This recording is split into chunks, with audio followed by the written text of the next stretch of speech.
Okay, my Young and the Restless fans, we are back once again. We got to talk about today's episode. Jack and Diane have a public fight to convince Stark that she wants him back. Phyllis gets the truth about Diane's disappearance. And then Sally, after waiting, gets a positive pregnancy test. Welcome back to CBS Soap Dish Recap, where we recap everything CBS Soaps, both the Young and the Restless and the Bold and the Beautiful. This is your Young and the Restless recap for January 2nd. And without any further ado, let's talk about what went down in Genoa City today. So let's start out over at Crimson Lights, where we see Adam and Jack discussing business. Now, Adam is looking forward to sharing his plans with him for 2023, and he thanks him for having faith in him and giving him a job. Now, Jack says that, hey, it was a very easy decision to make. It sure is, especially with the experience that Adam Newman has. And they talk about the McTavish deal, and then Stark strolls in. Now, Adam notices that it's making Jack a little uncomfortable. Jack explains that he was someone Diane knew and he wants to forget. Jack tells him that Diane has built a new life for herself and that's to be protected. Now, Adam is wondering what she did to even earn so much forgiveness. Now, Jack explains that she did her penance, and Adam admires his capacity to forgive. Now, he's grateful for how forgiving he is, but worries that that could turn on him and hurt him in the process. He also notes that he was less forgiving with Phyllis and Sally. Now, Jack insists that those were very different situations and vented about how exhausting Phyllis is. And he's seen Diane change, and he's the one to back her up. And speaking of Diane, over at the Abbott estate, Kyle is still not thrilled by his mom's plan. Now, she insists that she's the one's calling the shot. Now, Kyle asks if, did she get any sleep last night? And she claims she got enough. Right now, she wants to focus on making Jeremy think that she wants to get back with him. And he sends her a text. She agrees to meet and sends a text to Jack. Diane repeats to Summer and to Kyle that she can handle herself and takes off. However, on the way out, she then bumps into Phyllis, who is appalled to see that Diane is still there. Now, Phyllis shuts the door and demands to know what's going on. Have you guys been hiding her? And Kyle says, you know what, that's none of your business. Now, Summer asks her mom, why are you here? And Phyllis doesn't like how she and her daughter left things, and she starts choking up, saying that she understands why they fired her. And Summer is sure that she would be happier working with Daniel, and a little space between the two of them would also be good for them. Now, Phyllis is insistent that Diane was with her on the animosity all the way, and she was right about her hiding things. The only thing she cared about was her daughter's safety and well-being. And she's tired of being the lone voice against Diane, so it's for the best that she's not at Marchetti. She felt good about that until she walked into the room. Seeing Diane there was a gut punch to her, according to her. Now, Kyle urges everyone just stay on the path of good intentions. Now, Phyllis is insisting that Stark would have come looking for Diane with or without her. Then you probably should have let that happen, Phyllis. But her sticking around and playing the victim is putting everyone in danger, according to her. Now, she's sure that this is killing Summer. She didn't even hear from her at Christmas and guesses that she was with Diane, which she was, and she accuses them of letting Diane call the shots. Now, back over at Crimson Lights, after Adam head off, finishing his meeting with Jack, taking a deep breath, Jack goes out on the patio to see none other than Jeremy Stark. They talk about their deal, and Jeremy tells him not to put himself out. Now, Jack didn't know he was such a patient man. However, Jeremy Stark isn't interested in his offer anymore and says things have changed. And Jack was like, change? I changed, Jack. I came back for him, as Diane announces as she walked in. Now, Jack leaped out of his seat. Jack is appalled, and Diane tells him that he shouldn't have to pay for her behavior.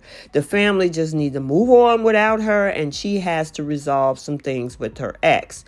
Jeremy announces that they are reconnecting, and Diane tells Jack to stay out of it, but of course Jack is disgusted. Diane can barely suppress a smile. Now Jack asks if she's being threatened and tells her she's a fool if she's taken up with Stark again. Now Jeremy stands up for her. Jack warns that there's going to be hell to pay if they mess with his family, and he orders her to stay away from his son and his grandson, and we see Jack just storm out with this performance. Still on performance mode, Diane gets some coffee and claims that she wasn't prepared for such an emotional scene.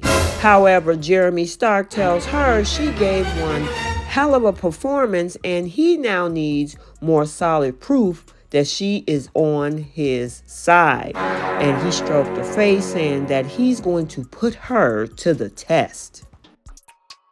So back over at the Abbott estate, Phyllis is fed up and she decides to just walk out. And she tells them, "You're going to regret this." And she storms out as Diane and Jack arrives. Kyle then asks for the news, and his mom explains that Jeremy Stark is setting her up to some sort of a loyalty test now. So now over at the Grand Phoenix, Chloe meets with Sally in her suite and hands her a pregnancy test. Now Sally hopes that this put an end to all of her anxiety. Chloe agrees to sit back and wait for the results. After Sally slips into the bathroom, Nick arrives. And then, of course, Chloe's voice goes to a higher level, saying she'll be out in a minute, Nick, as she trying to give Sally the notice that Nick is there. Sally rushes out and declares that she feels like she can run a marathon. Girl, stop the cap. And he asks her out for a bite, but she needs to catch up on work. Chloe chases them out, and then the ladies head to the bathroom and sighs as they wait for the test results. Chloe flips through magazines while Sally tells herself that the test is going to be negative. The anxiety is too much for Sally at this point, and her friend announces time is up. Sally then go check the test results and her face goes pale. Now sitting down, she explains that she is pregnant. Now Chloe offers to listen, but Sally doesn't think there's anything to deal with because now she thinks it's a false positive. Chloe thinks that she's in denial. I do too. And Sally wants to focus and get her head together, and once Chloe leaves, Sally dumps the test in the trash. Let's swing over to the Newman offices as Nick strolls in and asks his dad where Victoria and Nikki are. And they're in a meeting right now. Now, Victor brings up Adam and Sally. Now, Nick isn't proud that he lost his temper about that last time he brought it up, and he's sorry. And guess what? Victor is sorry too. He just wants his son to be happy and successful, and sometimes he's not sure about how to ensure that. Now, Nick suggests that he just let him figure it out on his own. Victor crosses his arms, saying that being a father isn't easy. He already had conflict with Adam, and now he has one with him. And Nick hates fighting and tells his father just let him lead his own life. There will be things they just don't agree on, and Victor just can't stop caring about his sons. Now over at Society, we see Sharon joining Tessa and Mariah for breakfast. Now Sharon is thrilled to get out of the coffee house for once, and they're surprised that she wanted to come to the place where she had her wedding with Ray. Now Sharon doesn't have any bad memories and recalled how everything happened. She wants to embrace the memories and is glad that they are there to also do that with her. They sit down with her, and Sharon tells them about her disastrous attempt to make tamales. Now, Tessa says Ray was the best, and they toast to him. And Mariah tells her mom about Delphine, the woman who's considering them as parents. Now, they haven't heard anything at this point from her since Christmas, and they aren't sure what that actually means. Holding hands, they are still hopeful. Now, the sonogram made a huge impact, and they're taking this as a good sign. And then Nick strolls in, and Sharon asks him to join them. And he tells them that he had a non-combative conversation with Victor. So they seem to be off to a great start for this new year.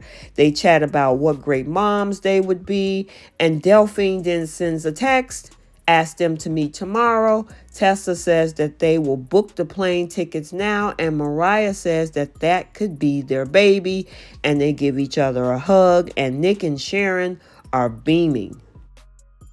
And finally, over at Jabot, Victor shows up to see Adam. Now, he wants to talk about Connor, and he's hoping for a lot of visits from the little boy. Now, Adam offers to work out a schedule with Chelsea. However, Victor worries that he may be trying to rekindle his relationship with her. Adam assures him that no, that's not what I'm doing. But Adam also assumes he's worried about the golden boy being with Sally now, and he likely would have supported his relationship with Sally if he knew that was coming. And after a little chuckle, Victor admits that he wishes both of his sons were involved with someone else other than Sally. And yeah, once again, Victor involves himself in his sons' lives. So we got to stay tuned to see how this continues. Okay, so there you have it, your Young and the Restless recap for Monday, January 2nd, 2023. Stay tuned for the bold and the beautiful recap also for today. And until the next video, like, comment, and subscribe, and we will see you in the next one. Bye.